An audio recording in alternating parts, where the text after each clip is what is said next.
گلے ملتے ہوئے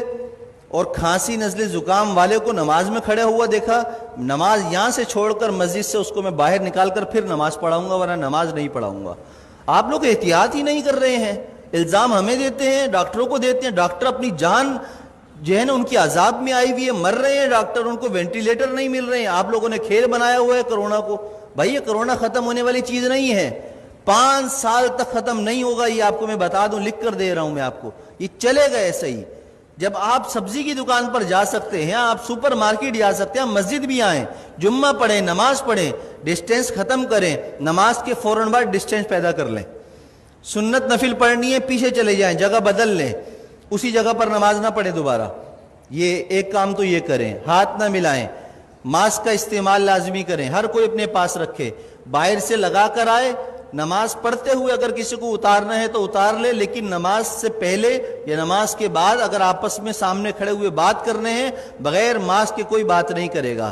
اگر کرے گا تو انشاءاللہ تعالیٰ اس کے خلاف بیان بھی ہوگا، اس کے نام لے کر پھر سب طریق کیا جائے گا۔ عزت بہت ہو گئی ہے، آپ لوگوں نے مجھے بے عزت کر کر کے تنگ کر کے رکھ دیا ہے، اب نہیں، اب میں آپ کو بے عزت نہیں کروں گا، اب میں آپ کو سکھاؤں گا دین پر عمل کیسے ہوتا ہے، اور یہ حکومتی احکامات پر عمل کیسے ہوتا ہے، یہ ہمیں بھی آتا ہے کرانا۔ اور اگر اب میرے خلاف کسی نمازی یا کسی نے بھی کوئی درخواست یا کوئی ایسی حرکت کرنے کی کوشش کی تو میں نے وکیل سے بات کر لی ہے، پورے خاندان کو انشاءاللہ تعالیٰ اس کی نسلوں کو تڑپاؤں گا، قانون بھی استعمال کروں گا، اور وظیفے پڑھ کر اس کی نسل کے لیے بد دعائیں بھی کروں گا،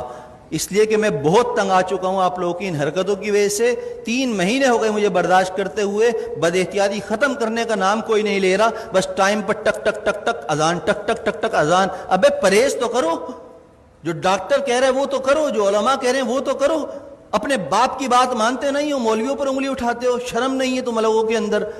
میں نے کہا تھا، ہمارے نائب امام صاحب نے ایک جمعے کو رمضان میں نہیں تھا، تھوڑی سی رکعت لمبی کر دی تو پیچھے 2 لوگوں نے کہا کہ آپ کو نماز پڑھانی ہے، اتنی لمبی نماز پڑھا دی، شرم نام کی چیز نہیں ہے،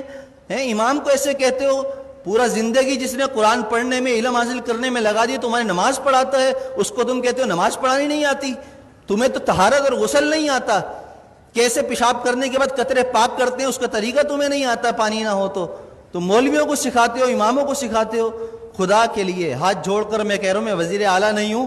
کہ کرپشن کر کے ہاتھ جوڑ رہا ہوں آپ کے سامنے، میں امام ہوں، میرا کردار آپ کے سامنے ہے۔ 7 سال ہو گئے، میری ساری نمازیں، سب کچھ، کسی نماز میں اگر میں نہیں ہوں تو اس کی کوئی نہ کوئی شرعی عذر ہوتا ہے میرے پاس، لیکن وہ عذر پیش کرنا میرا آپ کے سامنے نہیں ہے، میں آپ کے سامنے پیش کروں، اللہ کے سامنے پیش کر دیتا ہوں، میرا دل صاف ہے، مجھے ضرورت نہیں اپنی صفائیاں دینے کی۔ لیکن احتیاط کیجئے، عمل کیجئے، جمعے کی نماز بھی مل کر کھڑے ہو کر پڑھیے اور فوراً جدا ہو جائیے، دور کھڑے ہو کر سنتیں پڑھیے، اور عصر کی نماز سے ماسک کا اہتمام کیجئے، جیب میں رکھ کر لائیے، پہن کر لائیے، بات کرنی ہو ماسک لگا کر پہنیے، مجھ سے مسئلہ پوچھنا ہو 1 فٹ دور بیٹھ کر مجھ سے مسئلہ پوچھیے، ہاتھ اور ملانے کی اور مجھے خیریت لینے کی آپ کو ضرورت نہیں، الحمدللہ میں خیریت سے ہوں۔ اللہ ہم سب کو دین کی سمجھ اور عمل کی توفیق عطا فرمائے۔ میری باتیں کسی کو بری لگی ہوں تو پیشگی معذرت ہے، معذرت، جزاک اللہ خیر۔